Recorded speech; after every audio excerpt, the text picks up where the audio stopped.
नमस्कार दोस्तों, आज हम लोग पढ़ेंगे बहुभुज से संबंधित सामान्य प्रश्न। तो देखिए, प्रश्न है आकृति में x plus y plus z का मान ज्ञात करो।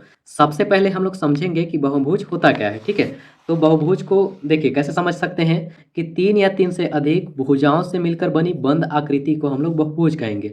ठीक, जैसे ये तीन भुजा से मिलकर बना है तो इसका नाम है त्रिभुज। तो त्रिभुज भी एक प्रकार का बहुभुज है। यहाँ पे देखना, ये भी एक बंद आकृति है। चार भुजा है चतुर्भुज, ये भी क्या है, एक बहुभुज है। यहाँ पे देखिएगा, एक दो तीन चार पाँच छः, छह भुजा से मिलकर बना है और कैसा आकृति है, बंद आकृति है।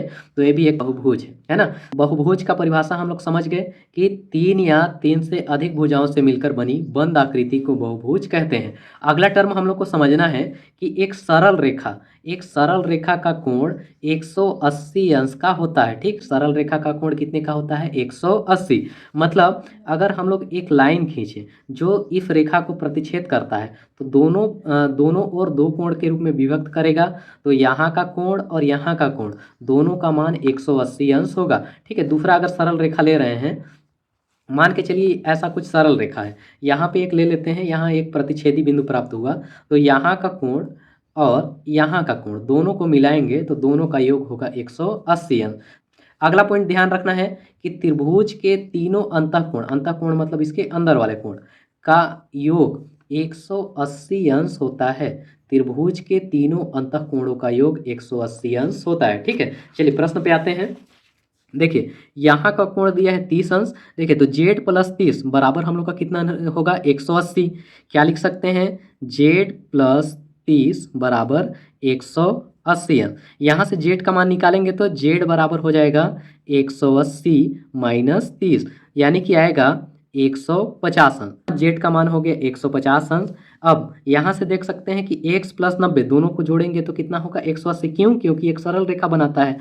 तो लिखेंगे हम लोग x प्लस 90 अंश बराबर 180। यहाँ से x बराबर हो जाएगा, x बराबर हो जाएगा 180 ऋण 90, घटाएंगे तो कितना अंश का होगा, 90 अंश। x का मान यहाँ से फाइंड हो गया 90 अंश। अब देखिए, यहाँ 90 है, 30 है, तो यहाँ का मान इजीली फाइंड कर सकते हैं। कैसे, कि त्रिभुज के तीनों अंतःकोणों का योग 180 अंश होता है। मान के चलो यहाँ पे कोई नंबर मान लेते हैं, यहाँ का मान के चलो a है। तो a का मान कैसे निकाल रहे हैं, तो a बराबर, अब देखिए तीनों कोणों का योग कितना हो रहा था, 180। मतलब 180 में इन दोनों को जोड़ के घटाएंगे तो a का मान प्राप्त होगा। तो लिख सकते हैं 180। अब इन दोनों को जोड़ेंगे तो 90 धन 30 हो जाएगा हम लोग का 120। तो इस 120 को यहाँ पे माइनस कर दिए, तो 180 में 120 माइनस किए, यानी कि आया यहाँ पे हम लोग का 60 अंश। यहाँ का मान 60 अंश हो गया, तो y का मान हम लोग निकाल सकते हैं। तो y का मान देखिए कैसे निकाल सकते हैं कि a plus y equal to हम लोग 180 होता है। तो 180 में a को घटाएंगे तो जो भी आएगा वो y का मान होगा, यानी कि 180 ऋण a की जगह पे कितना रखना है, 60, तो ऋण हो गया 60। अब 180 में 60 घटाएंगे तो हम लोग का आएगा 120 अंश। ये निकल गया हम लोग का y का मान। अब यहाँ पे हम लोग को x का मान निकल गया है, y का मान निकल गया है और z का मान निकल गया है, तीनों का मान निकल गया है।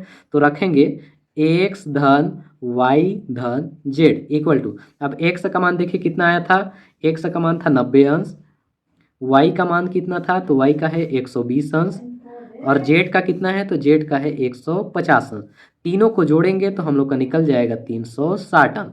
ये हो गया हम लोग का आंसर। अगला प्रश्न है x का मान ज्ञात करो। ठीक है, यहाँ पे इस प्रकार का कोई बहुभुज दिया है, दो कोण दिया हुआ है, एक कोण है 125 अंश, दूसरा कोण भी है 125 अंश, तीसरा कोण यानी कि x, इसका मान हम लोग को ज्ञात करना है। अब देखिए यहाँ पे समझना क्या है कि बहिर्गत या बाह्य कोण क्या होता है। देखिए ए बी सी एक त्रिभुज बना दिए। अब देखिए ए बी एक भुजा है, बी सी दूसरा भुजा है, ए सी तीसरा भुजा है। अब मान के चलिए हम लोग ए बी भुजा को आगे बढ़ाएंगे, ठीक है, यहाँ तक बढ़ाए तो यहाँ पे एक कोण बन रहा है। दूसरा भुजा बी सी को आगे बढ़ाएंगे तो यहाँ पे एक कोण बनेगा। तीसरा भुजा ए सी को भी आगे बढ़ाए तो यहाँ पे भी क्या बन रहा है, एक कोण। एक यहाँ पे बना है, यहाँ और यहाँ, तीनों को हमेशा जोड़ते हैं तो इसका मान हमेशा 360 अंश होता है। तो इसमें हल करेंगे, देखिए कितना हो जाएगा हम लोग का 125 अंश, दूसरा कोण भी है 125 अंश, धन यहाँ पे है x अंश बराबर हो जाएगा 360। 125 को जोड़ेंगे तो हो जाएगा 250 अंश, धन x बराबर 360। आगे हल करेंगे तो x बराबर 360 माइनस हो जाएगा 250। x बराबर 360 में 250 घटाएंगे तो आएगा हम लोग का 110 अंश। अगला टर्म देखिए, इस प्रकार का चित्र है। यहाँ पे दिया है 90 अंश, 70 अंश, यहाँ पे x है, यहाँ पे 60 है और यहाँ पे देखिए ऐसा जो सिंबल दिख रहा है समकोण त्रिभुज का है। समकोण त्रिभुज का मान होता है 90 अंश। ये एक सरल रेखा है। 180 में 90 को घटाएंगे यानी कि यहाँ का मान आएगा 90 अंश। ठीक है, सभी बहिर्गत कोणों का मान ज्ञात हो गया है एक ठो को छोड़ के, तो इसका मान हम लोग इजीली निकाल सकेंगे, है ना। देखिए सबको जोड़ेंगे और टोटल तीनों का मान होगा 360 अंश।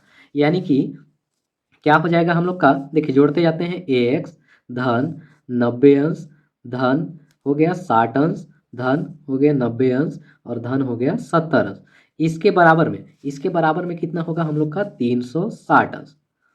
अब जोड़ देते हैं सबको, तो x धन इन सभी को जोड़ने से 210 प्राप्त होगा। ठीक है, इधर आ रहा है 360 अंश। अब x बराबर 360 और ये इधर लेके जाएंगे तो माइनस हो जाएगा 210, यानी कि x बराबर हम लोग का प्राप्त हो गया 50 अंश आंसर। ठीक है, यहाँ का मान कितना निकल गया 50 अंश। ठीक है, अगर वीडियो पसंद आता है तो एक लाइक जरूर कीजिए, चैनल पे नए हैं तो चैनल को सब्सक्राइब जरूर कीजिए। धन्यवाद।